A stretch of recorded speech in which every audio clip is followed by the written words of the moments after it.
अस्सलामुअलैकुम स्टूडेंट्स, मोहम्मद तारिक है और आज हम डिस्कस करेंगे absorption spectrum and action spectrum को। एब्जॉर्प्शन स्पेक्ट्रम है the graph plotted to show the amount of light absorbed by photosynthetic pigment from the visible light, यानी कि एक पिगमेंट्स ने जितनी लाइट एब्जॉर्ब की है उस एब्जॉर्प्शन को हम एक ग्राफ पे रिप्रेजेंट करें, उस लाइट की स्पेक्ट्रम उसने एब्जॉर्ब की है उसको हम ग्राफ पे रिप्रेजेंट करें तो उसको हम बोलते हैं एब्जॉर्प्शन स्पेक्ट्रम। यानी कि पिगमेंट्स ने जितनी लाइट एब्जॉर्ब की है तो उसी की रिप्रेजेंटेशन हम क्या करें, ग्राफ में करें, इसको बोलते हैं एब्जॉर्प्शन स्पेक्ट्रम। तो एब्जॉर्प्शन स्पेक्ट्रम जो है ये हमें quantity and quality of light जो है इसकी एब्जॉर्प्शन बताता है कि कितनी क्वांटिटी ऑफ लाइट जो है एक पिगमेंट ने एब्जॉर्ब की है और कौन सी क्वालिटी ऑफ लाइट उसने एब्जॉर्ब की है। आया उसने रेड लाइट एब्जॉर्ब की है, आया उसने ब्लू की है, या कौन से वेवलेंथ ऑफ लाइट उसने एब्जॉर्ब की है, 400 वेवलेंथ की, 500 की, 300 की। तो इसको हम ड्रा करते हैं एक ग्राफ में और ये हमें एब्जॉर्प्शन स्पेक्ट्रम जो है ये बताता है। तो एब्जॉर्प्शन स्पेक्ट्रम के लिए हम इसको ग्राफ से प्रेजेंट करते हैं तो हमें पहले पिगमेंट्स के बारे में हमने इसकी वीडियो अपलोड की है कि फोटोसिंथेटिक पिगमेंट है क्या, तो आप इसको वीडियो के एंड में देख सकते हो कि हर एक पिगमेंट्स की अलग अलग एब्जॉर्प्शन है। तो उसको हम देखते हैं जिस तरह के हमारे पास क्लोरोफिल की अगर नॉर्मल एब्जॉर्प्शन हम देखें तो वो 400 से लेकर 460 नैनोमीटर है ब्लू में और 600 से लेकर 660 नैनोमीटर है रेड में। ये जो क्लोरोफिल है ये रेड एंड ब्लू लाइट को एब्जॉर्ब करता है। फिर क्लोरोफिल ए है और क्लोरोफिल बी है, इसको हम क्लियरली देखते हैं। जो क्लोरोफिल ए है वो 390 से लेकर 430 नैनोमीटर ऑफ लाइट जो है ब्लू का एब्जॉर्ब करता है और 610 से लेकर 630 ऑफ लाइट जो है नैनोमीटर का वो रेड का एब्जॉर्ब करता है। सिमिलरली जो क्लोरोफिल बी है वो 430 से लेकर 460 नैनोमीटर ऑफ लाइट जो है ये ब्लू का एब्जॉर्ब करता है, 620 से लेकर 660 नैनोमीटर ऑफ लाइट जो है वो रेड का एब्जॉर्ब करता है। कैरोटीनाइट जो है वो 430 से लेकर 450 से लेकर 500 नैनोमीटर ऑफ लाइट जो है इसको एब्जॉर्ब करता है। तो इसमें क्लोरोफिल ए जो है ये मेन फोटोसिंथेसिस को प्रोसेस करता है, बाकी सारे को हम एसेसरी पिगमेंट्स बोलते हैं। एसेसरी पिगमेंट्स का मतलब ये है कि वो खुद केमिकल एनर्जी को या लाइट जो हम कहते हैं सोलर एनर्जी है उसको केमिकल एनर्जी में कन्वर्ट नहीं कर सकते, यानी कि वो सेंड करते हैं उसको क्लोरोफिल ए में केमिकल एनर्जी कन्वर्जन के लिए। तो इसी को हम रिप्रेजेंट करते हैं ग्राफ से। तो ये कैसे होगा, तो हम एक ग्राफ ड्रा करते हैं तो एक साइड पे हम लिखते हैं एब्जॉर्प्शन, कितनी परसेंट एब्जॉर्प्शन हुए, 10%, 20%, 30%, 40%, 60% तक हमने तकरीबन टोटल ये लिखा हुआ है 100% तक। और दूसरी साइड पे हमने मेंशन किया हुआ है कि लाइट वेब गियार्ड्स हमने रिप्रेजेंट किया हुआ है कि violet, indigo, blue, green, yellow and orange red light को हमने यहाँ पर इसके वेवलेंथ भी यहाँ पर हमने प्रेजेंट किए हुए हैं। जब 400 नैनोमीटर पे जो है पहले हम करते हैं क्लोरोफिल ए का कि इसकी कितनी एब्जॉर्प्शन है। तो क्लोरोफिल ए है तो ये तकरीबन 390 से लेकर 400 नैनोमीटर ऑफ लाइट पे ये क्या करता है, अपनी बेस्ट एब्जॉर्प्शन शो करता है। उसके बाद ये एब्जॉर्प्शन को क्या करता है, स्टॉप करता है या बिल्कुल इसको डिक्रीज करता है। जब ये पहुंचता है, जब इस पर लाइट पड़ती है 610 से लेकर 330 नैनोमीटर ऑफ रेड लाइट, तो वहाँ पर ये फिर एब्जॉर्प्शन शो करता है और उसके बाद ये एब्जॉर्प्शन शो नहीं करता। तो ये हमने कहा ये क्लोरोफिल ए जो है उसकी एब्जॉर्प्शन है। क्लोरोफिल बी जो है वो एब्जॉर्प्शन शो करता है 430 से। तो स्लाइडली आगे आएगा तो हम यहाँ पर ऐसा डिस्कस करते हैं, ड्रा करते हैं इसको। तो ये क्लोरोफिल बी की एब्जॉर्प्शन है और जब क्लोरोफिल बी एब्जॉर्प्शन करेगा 430 से लेकर 460 के बाद वो स्टॉप करता है अपनी एब्जॉर्प्शन को और उसके बाद जो दोबारा एब्जॉर्प्शन स्टार्ट करता है रेड लाइट के जो को एब्जॉर्ब करता है 620 से लेकर 660 नैनोमीटर ऑफ लाइट को वो एब्जॉर्ब करता है। तो इसका ग्राफ जो है ये इस तरह शो होगा। तो हम यहाँ पर ये लिख लेते हैं क्लोरोफिल बी का। इसके बाद कैरोटीनाइट आता है, तकरीबन 450 से लेकर 500 तक लाइट जो है इसको एब्जॉर्ब करता है।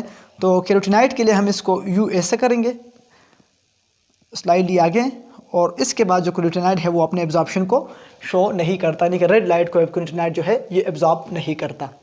तो यहाँ पर ये जो हमने इसको नीचे ये हमने वैली बनाई हुई है, तो हम ये कहते हैं यहाँ पर एब्जॉर्प्शन बहुत कम होती है, ना होने की बराबर होती है। तो ये हमारे पास ये क्या है, ये कैरोटीनाइट है, ये कैरोटीनाइट हो गया। तो ये अलग अलग ग्राफ से हमने इसको रिप्रेजेंट किया कि क्लोरोफिल ए कितनी एब्जॉर्प्शन करता है और कौन कौन से वेवलेंथ पे एब्जॉर्ब करता है। अगर हम यहाँ पर इसको देखें तो हम कहते हैं कि जो मैक्सिमम एब्जॉर्प्शन हुई है यहाँ पर 400 से लेकर 460 नैनोमीटर और 600 से लेकर 660 नैनोमीटर ऑफ लाइट जो है ये सबसे ज़्यादा एब्जॉर्ब की है। ये क्लोरोफिल ए ने, बी ने और कैरोटीनाइट तीनों ने एब्जॉर्ब की है। इसके बाद जो सबसे मिनिमम एब्जॉर्प्शन हुए 500 से लेकर 600 नैनोमीटर ऑफ लाइट जो है इसको बहुत कम एब्जॉर्ब हुई। यहाँ पर देखें 500 से लेकर 600 ऑफ लाइट जो है नैनोमीटर ऑफ लाइट जो है ये बहुत कम एब्जॉर्ब हुई है यहाँ पर। ये क्यों एब्जॉर्ब हुई, क्योंकि ये लाइट है ये रिफ्लेक्ट होती है, या एब्जॉर्ब ही नहीं होती या रिफ्लेक्ट होती। जिस तरह क्लोरोफिल ए है या क्लोरोफिल मॉलिक्यूल है वो हम कहते हैं कि रिफ्लेक्ट करता है ग्रीन लाइट को, तो इस वजह से उसका कलर जो है ग्रीन है। जिस तरह हमारे पास कैरोटीनाइड है वो रेड एंड जो लाइट को रिफ्लेक्ट करता है, अलग अलग लाइट को रिफ्लेक्ट करता है। तो इस एब्जॉर्प्शन स्पेक्ट्रम को मेजर करने के लिए हम एक मीटर यूज़ करते हैं, इसको बोलते हैं स्पेक्ट्रोफोटोमीटर, और इस प्रोसेस को बोलते हैं स्पेक्ट्रोफोटोमेट्री। इसके बारे में मैंने वीडियो अपलोड की है, अगर आपने नहीं देखी है तो आप वीडियो के एंड में आप देख सकते हो। जस्ट ओवरव्यू में आपको देता हूँ। फॉर एग्जांपल हम कहते हैं एक स्पेक्ट्रोफोटोमीटर है, तो यहाँ पर हम इसके अंदर एक सोल्यूशन डालते हैं, जो भी सोल्यूशन है जिसकी आप एब्जॉर्प्शन फाइंड करना चाहते हो कि एक पिगमेंट्स कितनी एब्जॉर्प्शन करता है, कौन सी लाइट को एब्जॉर्ब करता है। तो यहाँ पर हम इसको लाइट प्रोवाइड करते हैं, ये हमने विज्ञान से प्रेजेंट किया है, ये लाइट है और इस पे यहाँ पर हमने सोल्यूशन डाला हुआ है। जिस तरह कंसिडर करते हैं हमने क्लोरोफिल डाला हुआ है। तो क्लोरोफिल जो है, जब इस क्लोरोफिल से जब मुख्तलिफ लाइट पास होगी, जब वायलेट लाइट है तो ये क्या हो जाएगी, ये क्लोरोफिल ए से क्या हो जाएगी, कम्प्लीटली पास हो जाएगी। तो हम कहते हैं, इसके बाद इंडिगो है, तो वायलेट जो है ये पास हो रही है, इंडिगो भी पास होगी। ब्लू जो है, हम कहते हैं कि ये ब्लू लाइट है, ये क्लोरोफिल ए से या क्लोरोफिल मॉलिक्यूल से पास नहीं होगी, क्योंकि ब्लू लाइट को क्लोरोफिल ने एब्जॉर्ब किया। ग्रीन लाइट जो है, इसके बाद ग्रीन लाइट भी आगे पास नहीं होगी, क्योंकि हम यहाँ पर इस तरह इस पेगमेंट से आगे पास नहीं होती, क्योंकि उसमें आगे इस मीटर शो होता है, मीटर लगा होता है, वो शो करता है कि कौन कौन सी लाइट आगे पास हो रही है। तो ग्रीन लाइट भी पास नहीं होगी, क्योंकि क्लोरोफिल मॉलिक्यूल है उस ग्रीन को रिफ्लेक्ट करता है। तो येलो जो है वो पास हो रही है आगे, हम कहते हैं ऑरेंज भी आगे पास हो रही है लाइट, और रेड जो है ये आगे पास नहीं होती इस तरह। तो अब यहाँ पर हम फॉर एग्जांपल कंसिडर करते हैं कि हमने सैंपल में यहाँ पर स्पेक्ट्रोफोटोमीटर में हमने सैंपल के तौर पर क्लोरोफिल को रखा हुआ है।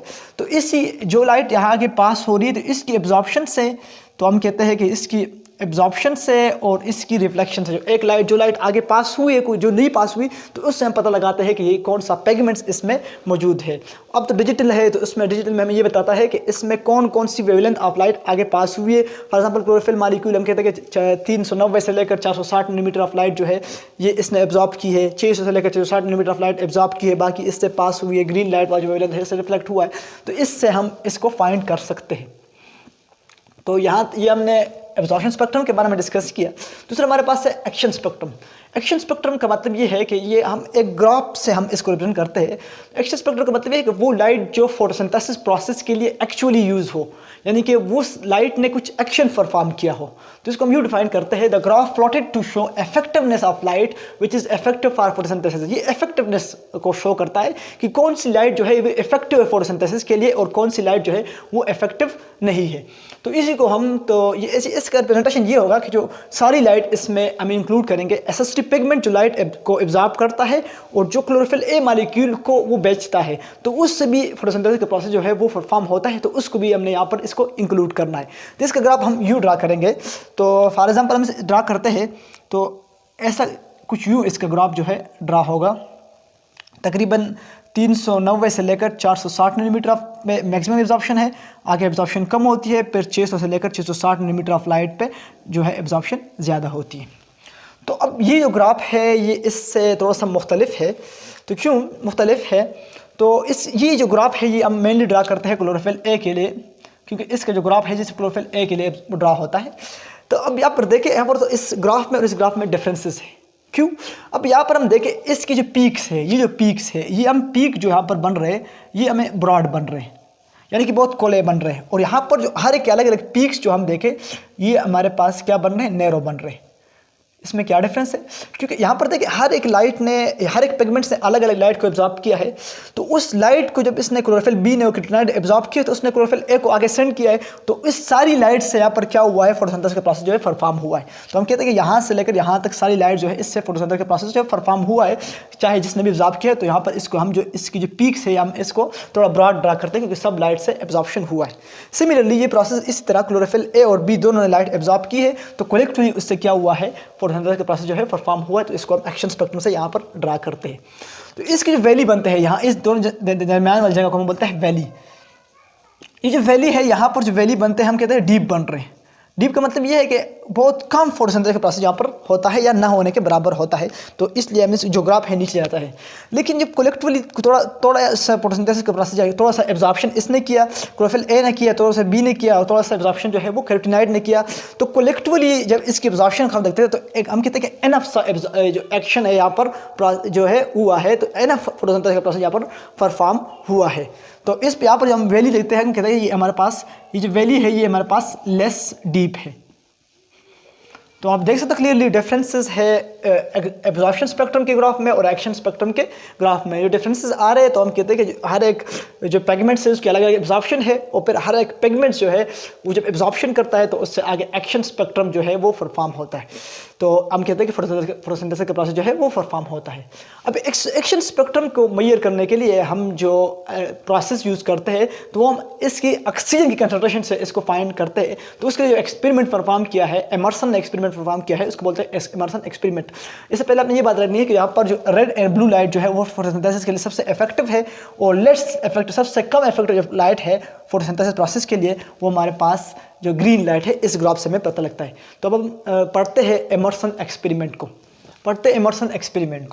एमर्सन एक्सपेरिमेंट को इसको एक्सपेरिमेंट को सबसे पहले परफॉर्म किया तो एमर्सन ने, इस वजह से इसका नाम जो है एमर्सन एक्सपेरिमेंट है। तो इसने क्या किया, इस एमर्सन ने एक एलजी को लिया और उस एलजी का नाम था स्पायरोगायरा एक एलजी को लिया और उसने इस पर एक एक्सपेरिमेंट परफॉर्म किया। ऐसा स्पायरोगायरा जो एलजी है ये एक स्पाइरल शेप ऑफ एलजी है। तो उसने क्या किया, स्पायरोगायरा एलजी को लिया और उसको लाइट जो है ये प्रोवाइड किया, ऐसे इसको लाइट स्पेक्ट्रम जो है इसको प्रोवाइड किया।